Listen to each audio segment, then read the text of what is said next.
Olá a todos e sejam bem-vindos a mais um episódio do Profects Podcast. O episódio de hoje foi gravado na sede do Banco Alimentar em Lisboa, onde tivemos a oportunidade de ouvir e conversar com a Isabel Joné. A Isabel é licenciada em Economia pela Universidade Católica Portuguesa, é a atual presidente da Federação Portuguesa dos Bancos Alimentares contra a Fome e ainda fundadora e presidente da Entreajuda. O Banco Alimentar tem como objetivo lutar contra o desperdício e carência alimentar, tendo ajudado até à data mais de 390 mil pessoas. A Entreajuda, por outro lado, trata-se de um projeto inovador na área da solidariedade social que visa dotar instituições desta natureza com instrumentos e recursos de gestão de forma a aumentar a eficiência dos seus meios. No âmbito da Entreajuda, a Isabel concebeu e participou no lançamento de vários projetos, como a Bolsa do Voluntariado, o Banco de Bens Doados, o Banco de Equipamentos, o Doutor Risadas, o Dar e Receber e o Tempo Extra. Sem mais demoras, muito obrigado Isabel e esperemos que gostem do episódio.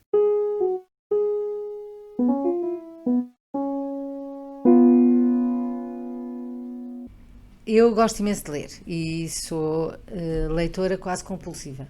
Todos os dias tenho que ler e a leitura e os bons livros ajudam-me a ter mais vida para além da vida que tenho no dia-a-dia. Mas também me obrigam, e desde sempre, a procurar outras coisas, outras pessoas, outros sentimentos, outras motivações e outras realidades. Eu tenho 60 anos e cresci quando não havia este espaço que hoje em dia a televisão e as redes sociais e a Netflix e os computadores ocupam na nossa vida. E onde nos entretínhamos com histórias. Essas histórias eram histórias contadas por pessoas, por pais, por avós, por amigos, mas sobretudo eram histórias que vinham contadas nos livros. E habituei-me a crescer com livros e habituei-me a sonhar com livros. E penso que esta realidade de poder sonhar e ver mundos para além do nosso mundo, que era necessariamente mais pequeno de antes, porque não havia esta facilidade das viagens, faz com que nós nos afeiçoemos aos livros. E por isso, para mim, os livros fazem parte absolutamente determinante da minha vida. Eu leio tudo e leio sempre. Não posso ter um dia em que não leia. E tenho sempre um ou vários livros na minha mesa de cabeceira. Não tenho nenhum estilo ou escrita ou autores exclusivos. Procuro até variar muito. Gosto muito de biografias. Gosto muito de romances. Gosto muito de romances históricos. Mas também gosto muito de livros que me obriguem a pensar. E estes 3 livros que escolhi são um bocadinho reflexo destas escolhas diferentes. Por um lado, escolhi aqui estes 3 livros que escolhi, podiam ter sido outros, porque eu já li ao longo da minha vida muitos livros que me marcaram e que me continuam a marcar ou continuam a fazer parte da minha vida. Eu digo sempre que um dos livros que eu mais gostei é O Príncipezinho, e gostei tanto que quando os meus filhos, e tenho 5, fazem 18 anos, ofereço O Príncipezinho com uma recomendação de que 10 em 10 anos leiam O Príncipezinho, porque leem com os olhos diferentes. E isto é também uma capacidade que tem aqueles que leem atentamente, mas também dos melhores escritores. Os melhores escritores são aqueles que conseguem agarrar as pessoas, porque cada pessoa vê num livro uma coisa diferente dos outros, porque se revê nos livros. Estes 3 livros que trouxe aqui, de alguma forma, revejo-me neles. E achei que era interessante partilhar. Por um lado, a Sociedade da Decepção do Lipovetsky. O Lipovetsky é um filósofo moderno francês que fala sobre o que é hoje a contemporaneidade e que reflete sobre hábitos, nomeadamente hábitos de consumo. E na minha vida, atualmente, aquilo que me perturba mais é que acho que vivemos todos com hábitos de consumo que são incorretos, que são desnecessários, e todos nos habituamos a consumir muito, a consumir mal, mas sobretudo a ficar decepcionados quando não podemos consumir. E eu, quando estou a falar de consumo, não estou só a falar de bens de consumo, de bens materiais, estou a falar de tudo o resto.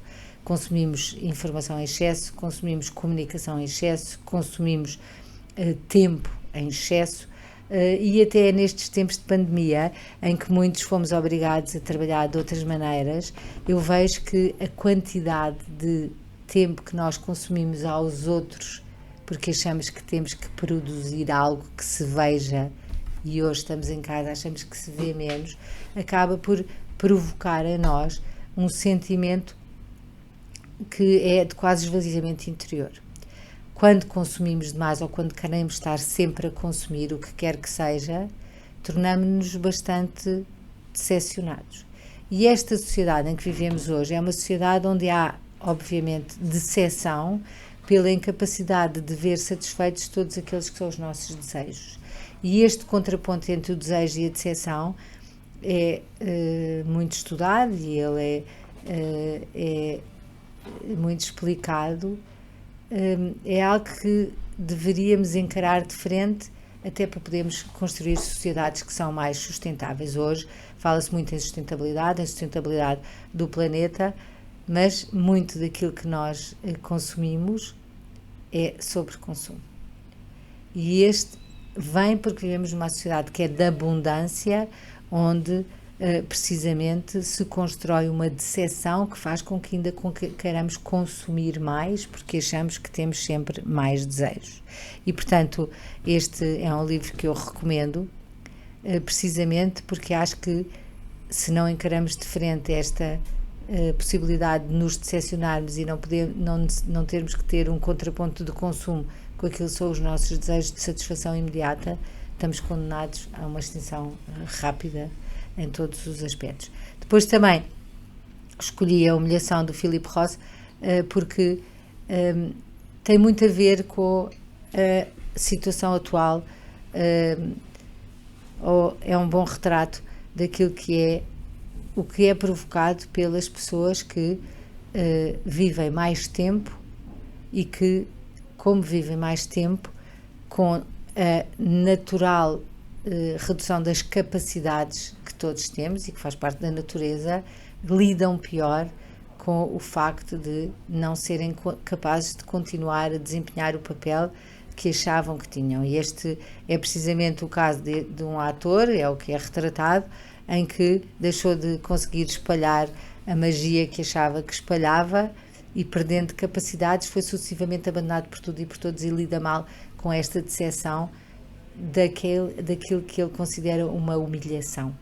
Ou seja, é a não aceitação da nossa vida enquanto um percurso que, desde que nascemos, já tem um fim marcado. E, portanto, em cada momento da nossa vida temos que aceitar aquilo que somos capazes de fazer e, sobretudo, temos que aceitar esta capacidade de que o palco não pode ser sempre ocupado por nós com as mesmas capacidades, mas são palcos sucessivos que a vida nos traz e que, mais do que um papel que temos que desempenhar, temos que ser verdadeiros connosco próprio, aceitando até as nossas próprias limitações. Eu gosto muito do Philip Roth, li muitos livros do Philip Roth, ele escreveu muito, mais de 30 livros, podia ter escolhido outros livros do Philip Roth. Gostei deste, se calhar, porque de alguma forma também tenho 60 anos e de alguma forma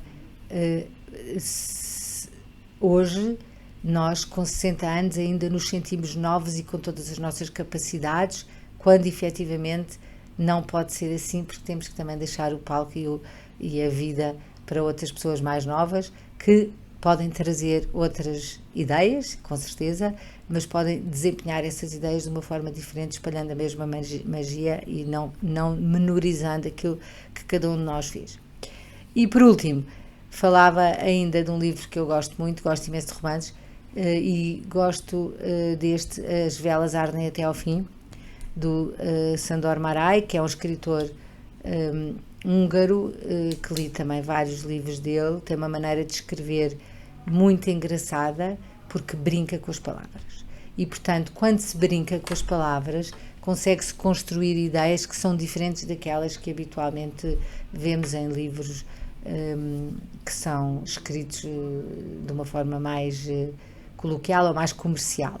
Hoje temos muitos escritores que vendem mais, mas que acabam por não ter um domínio da escrita e da linguagem que brinque com as palavras, mas que provoque em nós sentimentos que são diferentes. As velas ardem até ao fim. É a história de uma amizade de duas pessoas que durante muitos anos foram absolutamente inseparáveis e que de repente um desapareceu. E nas nossas vidas às vezes somos também surpreendidos com coisas que não compreendemos. E o que fica não percebe porque é que o amigo desaparece. Quando, 40 anos depois, se reencontram, percebe que desapareceu por uma questão de honra. E porque havia uma paixão pela mulher do outro. E, portanto, por honra saiu para não desonrar. E nós até ao fim, num jogo que é um diálogo entusiasmante entre estes dois amigos, queremos saber se realmente o romance entre o amigo e a mulher do outro se concretizou ou não, e ficamos suspensos pelas ideias neste jogo de palavras entre duas pessoas. Então, há aqui estes sentimentos que para mim, ou estes valores mais, que para mim são importantes, mas esta possibilidade de nós imaginarmos vários fins ou vários cenários que nos prende numa escrita, que faz com que consigamos sempre até sair daquele que é o nosso pequeno mundo para mergulhar num mundo que é o mundo para onde o autor nos quer levar. E estes autores que nos levam fazem com que o nosso mundo fique muito mais rico. São estes autores que nos levam pela mão, que nos fazem fazer outras coisas e que ajudam o nosso mundo a ficar mais rico. Era isto. Muito obrigado. Algo que o Gilles Lipovetsky refere na Sociedade da Decepção é que a decepção surge em parte precisamente porque temos ideais individualistas, como disse, e o nosso objetivo é cada vez mais a realização e a satisfação pessoal. Eu achei curioso o paralelismo entre esta ideia e a personagem principal do livro Humilhação, porque senti que grande parte do seu transtorno surge não só da preocupação com o que os outros pensam, como de falsas expectativas em relação à sua carreira e ao envelhecimento. Sente que parte de gerir esta discrepância entre expectativas e realidade passa não só por sermos menos exigentes que os outros, como o Lipovetsky sugere, mas também por sermos menos exigentes com nós próprios? Sim, é interessante isso que você diz, e o paralelismo que faz entre estes dois livros, que pode fazer com os três. Em todos eles há esta ideia de que nós somos mais do que nós próprios. Hoje em dia as pessoas dão-se demasiado valor a si próprios. E acham que estão no centro do mundo e que devem ser o centro do mundo e que são quase únicas no mundo. Cada um de nós é único no mundo. Quando nascemos somos diferentes dos outros. Isto é, quando se tem filhos, isto é tão engraçado, isto invade-nos. Quando temos filhos, os filhos são todos diferentes. E não são nossos. Cada pessoa que nasce é diferente. E é única. No entanto, isto não significa que se tenha que tomar como único. Sendo único, não tem que se tomar como único. E, portanto, muito desta decepção que existe é pelo facto de nós não conseguimos relativizar a nossa importância no mundo, tornando-nos como únicos e tirando importância a todos os outros. Falava também do consumismo, sendo que o hedonismo da sociedade de consumo, ou seja, a procura constante pelo prazer, faz com que, como aconteceu com o Eichler até no livro, seja mais difícil reagir à dor e às frustrações quando estas aparecem. Não seria melhor à partida apontarmos para uma forma de viver mais estoica, ou seja, à tentativa de indiferença entre dor e prazer, evitando toda a ansiedade que temos sobre o futuro, seja connosco, seja o futuro dos nossos filhos, por exemplo? Quando parece que o consumo é mais fácil, nós enverdamos por uma espiral de consumo que faz com que a decepção seja também maior. E, portanto, há aqui toda uma educação, há aqui toda uma construção da sociedade de hoje em dia que toda é virada para se ter sempre mais e querer sempre mais. E, portanto, o que é menos natural, mas que é civilizacional e que tem que ser ou não contrariado. Aliás, penso que esta pandemia nos recolocou muito em alguns aspectos numa lógica bastante mais humana e menos máquinas. Aquilo que é necessário é precisamente saber até onde é que eu quero ir, até onde é que eu posso ir, e portanto cada um de nós conseguir fazer uma reflexão pessoal em que é capaz de dizer o que é seu e o que é aquilo que lhe é induzido. E hoje em dia muitos dos nossos consumos e muitos dos nossos desejos são induzidos e não são verdadeiros. A certa altura um dos autores escreve que quanto mais frustrante é a sociedade, mais são promovidas as condições necessárias para uma reoxigenação da vida. Este número, com inúmeras vias de conquista de bem-estar, só é possível, em parte, devido ao hiperconsumismo de que falava. Hiperconsumismo esse, claro, que pelo qual ambos temos pouco apreço, acho eu, não sei se todos temos, mas pelo menos a Isabel tem e eu também, mas ao qual certamente reconhecemos os benefícios. Pesando os prós e contras, a Isabel tem esperança de uma sociedade diferente no que toca a isto, e o que é que a decepciona mais naquela sociedade em que vivemos agora? Eu não tenho uma dúvida que vamos ter uma sociedade diferente, até porque aparecem jovens como vocês a fazerem programas deste tipo.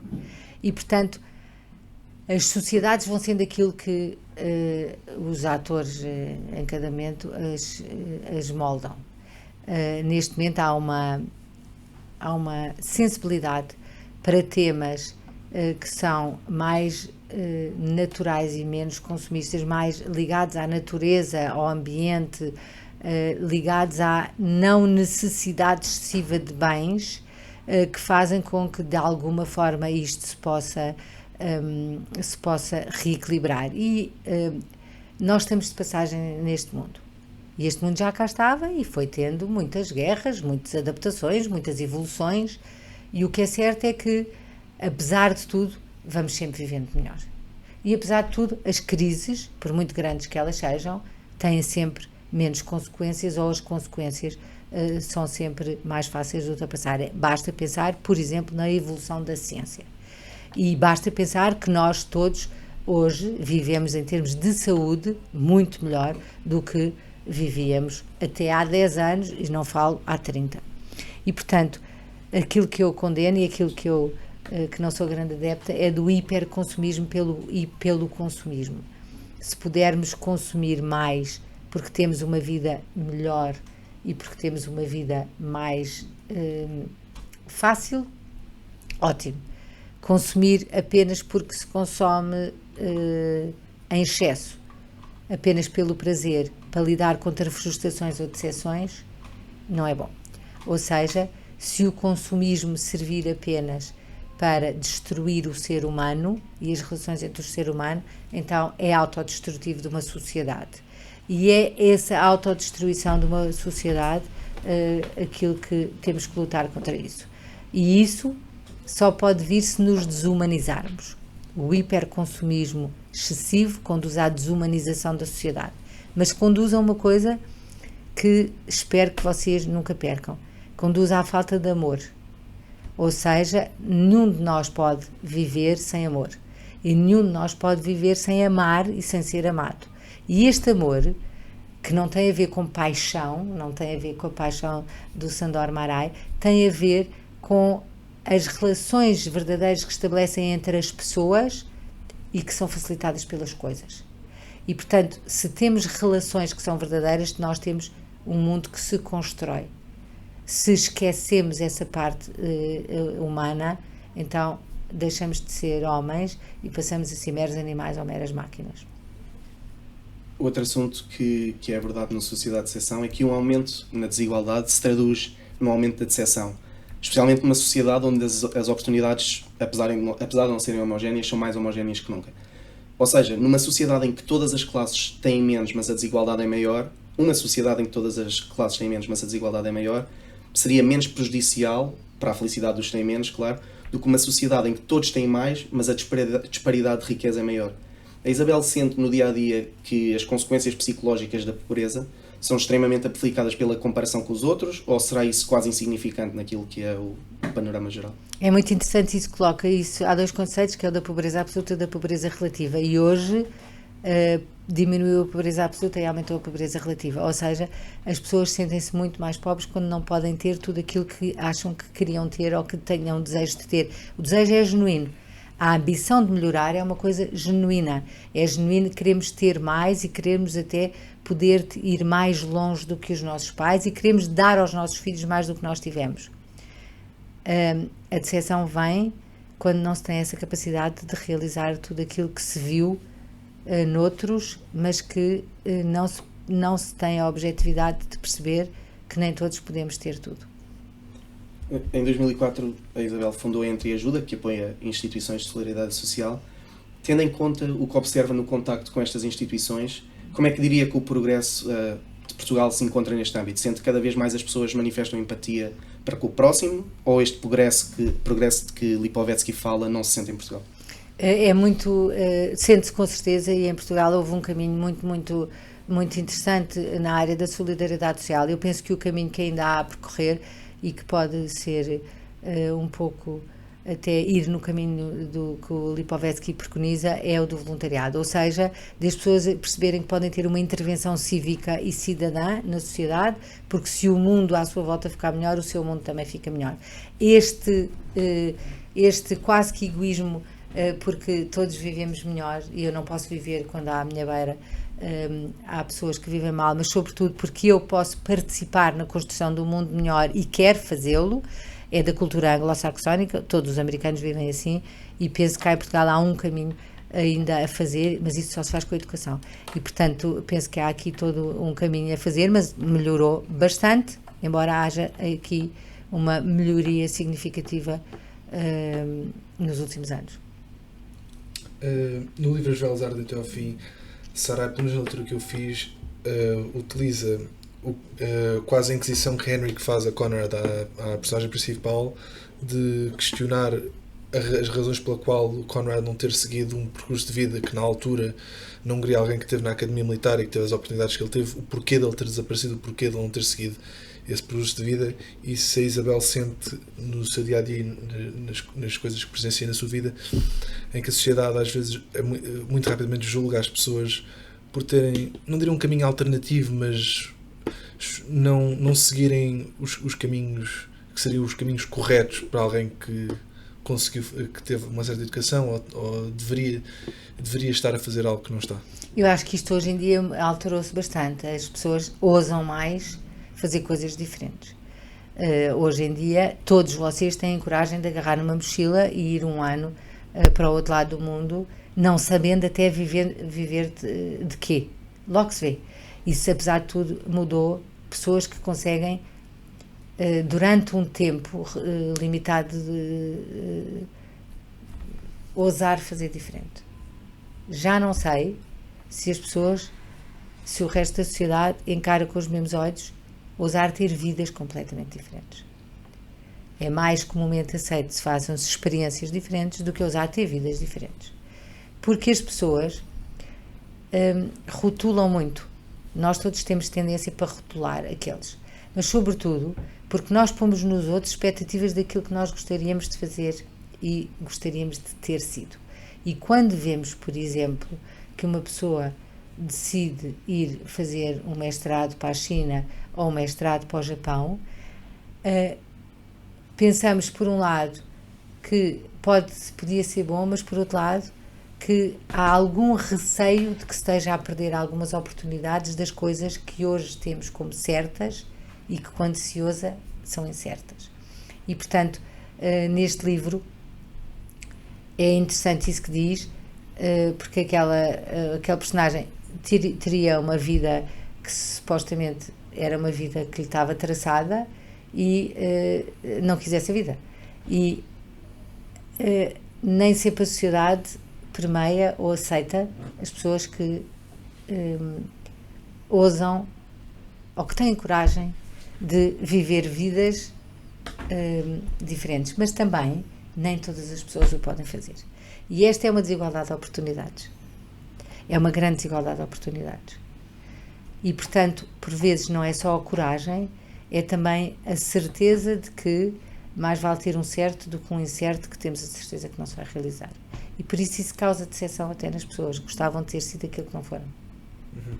E, continuando neste fluxo de pensamento, se a Isabel tem algum exemplo de pessoas com quem lidou no âmbito do banco alimentar, pessoas que tiveram percursos de vida completamente diferentes, que a marcaram de alguma forma, se lembra assim de alguém?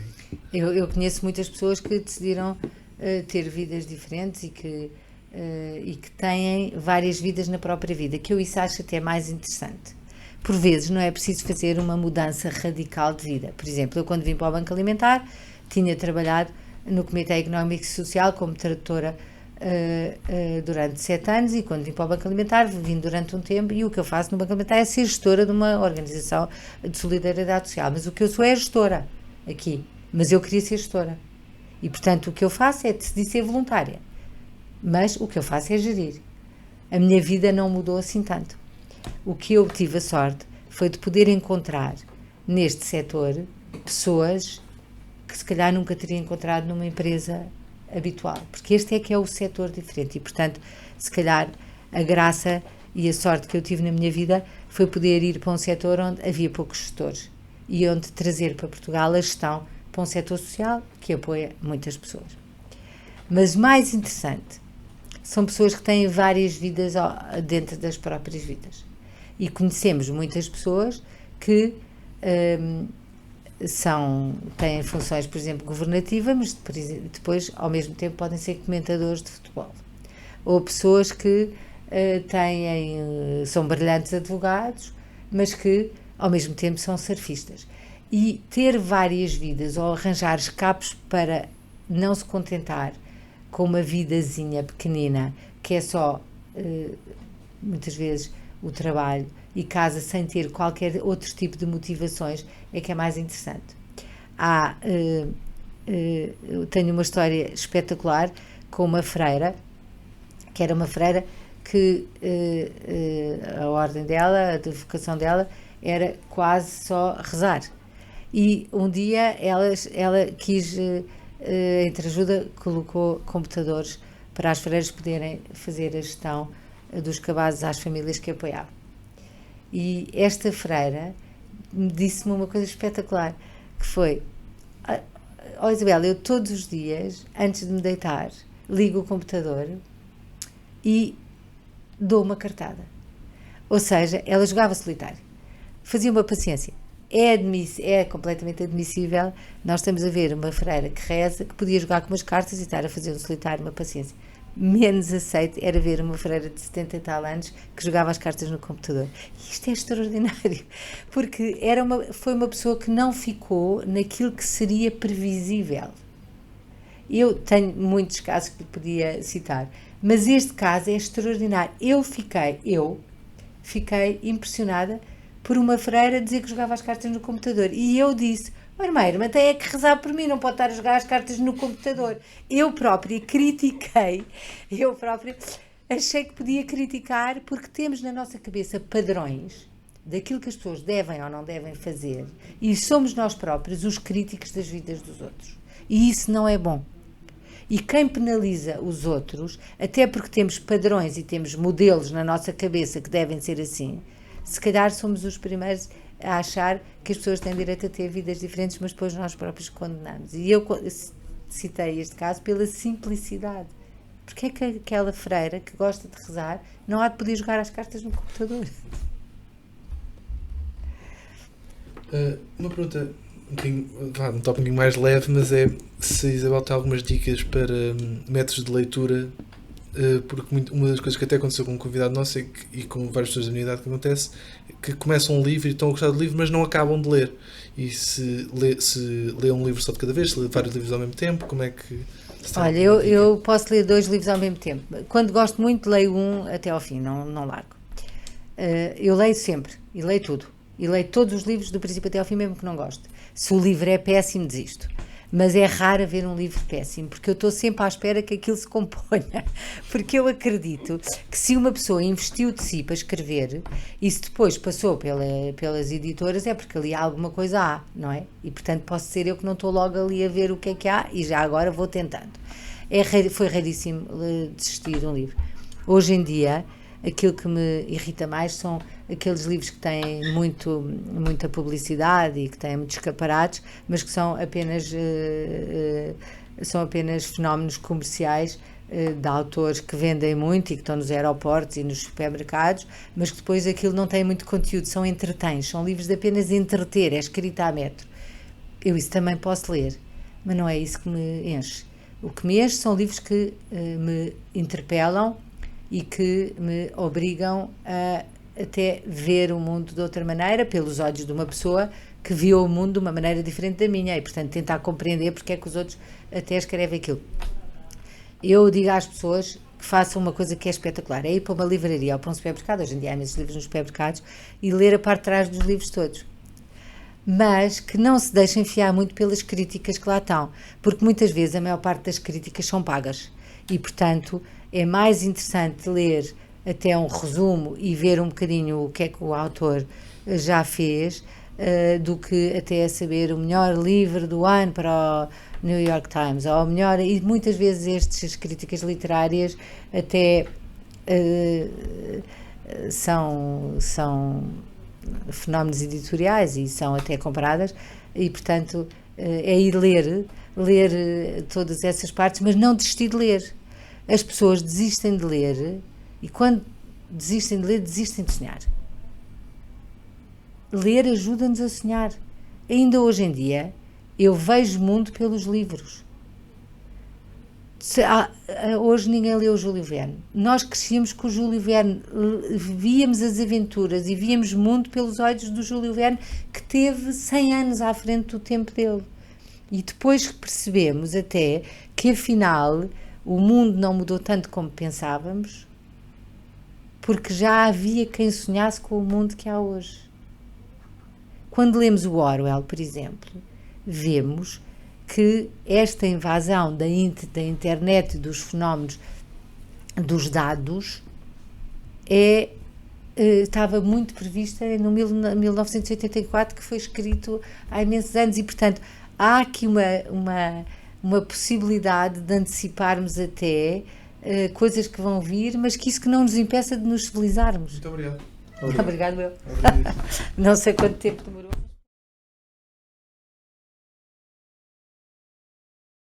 Na OSE Energia temos um serviço integrado e especializado de energias, combustíveis líquidos e de aviação, eletricidade, pellets e gás para a sua casa.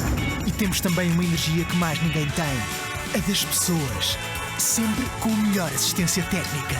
OSE Energia, a energia que aproxima Portugal.